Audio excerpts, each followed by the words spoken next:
Sino ba itong si Rolando D?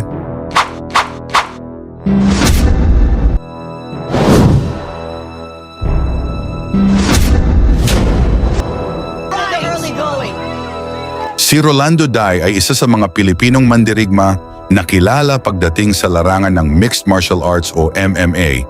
Hindi man siya kasing ingay ng ibang sikat na atleta, pero pagdating sa tapang, puso at dedikasyon sa laban, siguradong hindi siya pahuhuli.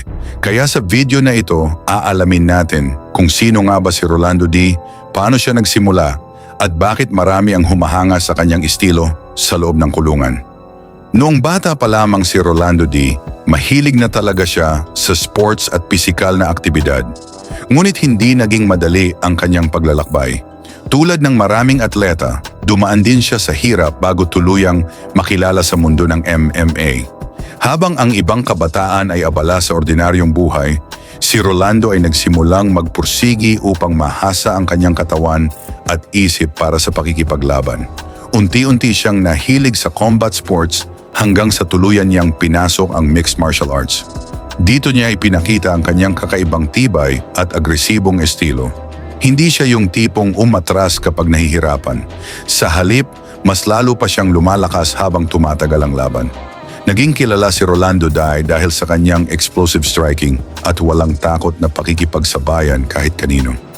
Marami sa kanyang laban ay puno ng aksyon dahil palagi siyang naghahanap ng paraan para tapusin ang laban sa matinding suntok o kombinasyon. Kaya naman maraming fans ang nai-excite tuwing siya ay sasabak sa cage. Isa sa pinakamalaking hakbang sa kanyang karera ay ang pagsali niya sa One Championship, isa sa pinakamalaking MMA organizations sa Asia. Dito niya nakalaban ang iba't ibang mahuhusay na fighters mula sa iba't ibang bansa. Hindi biro ang antas ng kompetisyon dito dahil bawat mandirigma ay gustong patunayan na sila ang pinakamahusay. Sa loob ng One Championship, ipinakita ni Rolando D na kaya niyang makipagsabayan sa international level. Kahit na may mga pagkakataong natalo siya, hindi siya nawala ng loob.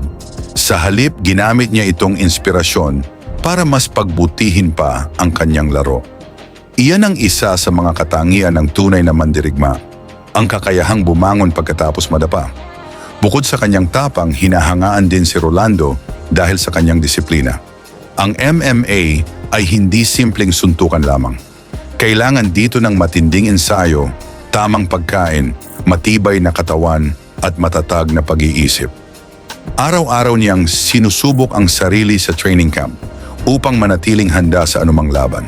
At alam niyo ba, ang pagiging MMA fighter ay isa sa pinakamahirap na propesyon sa sports.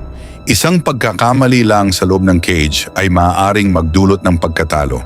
Kaya bawat galaw, bawat suntok at bawat depensa ay mahalaga.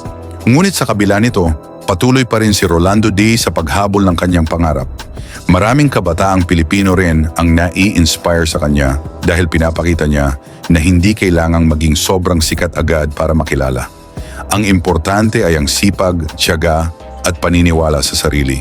Dahil sa kanyang dedikasyon, naging simbolo siya ng pusong mandirigma ng mga Pilipino.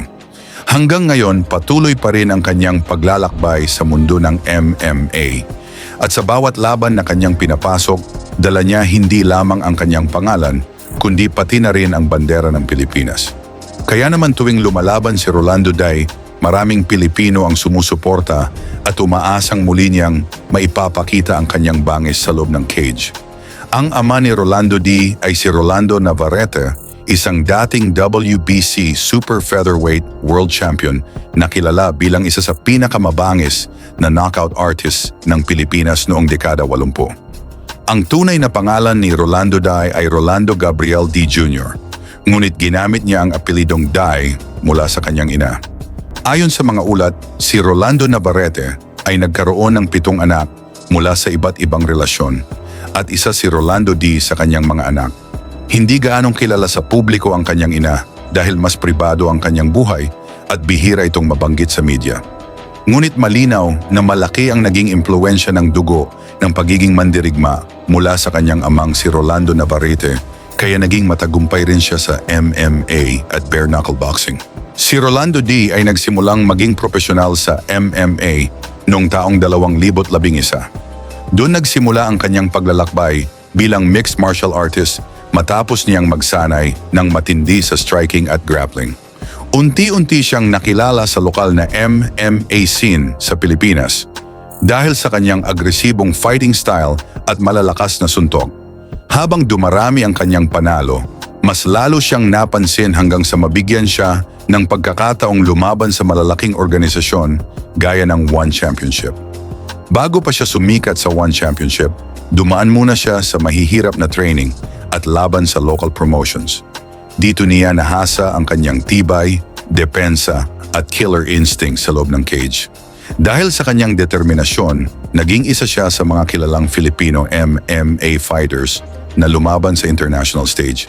Upang mas malawak pa nating maunawaan kung gaano nga ba kalakas itong si Rolando D. si pakikipagbasagan ng muka, ay panoorin muna natin ang mga highlights sa mga laban niya. Defeat Rolando D. Incredible D. Fighting out of the red corner, Robert El Gorilla Duran. Seen him come out southpaw before. Red, white, and blue trunks. Again, we're gonna counter right hand there, does the.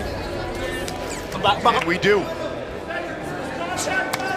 Good counter and explosion by Rolando. But now he goes back to right-handed because again, with your backup stance, a lot of times your defense is not as sharp. You can throw punches. I went back to right-handed a second ago when they were on the outside.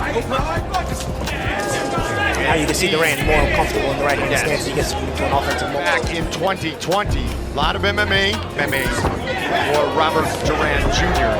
Gloves pretty much his entire life. On D in the highlight, he tries to do that with those Mayweather.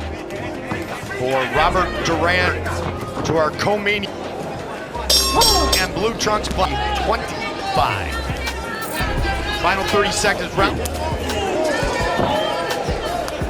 to make this a fight that favors his style and skill set. Counters, he's been sharp on the counter, going waiting more and more. And could that be conditioning issues from not making weight? Conditioning issues, you know, big shot there by. And it's scored by The Incredible. As Duran moved his hand, He's in trouble. At the high guard. Bad stands and down he goes again. And again with the right. Duran says bring it. 10 seconds on the... And this fight will continue. But what a round for Rolando D. This fight is finished. Rolando D with two big third round knockdown of the third official decision. Rolando D. Incredible D.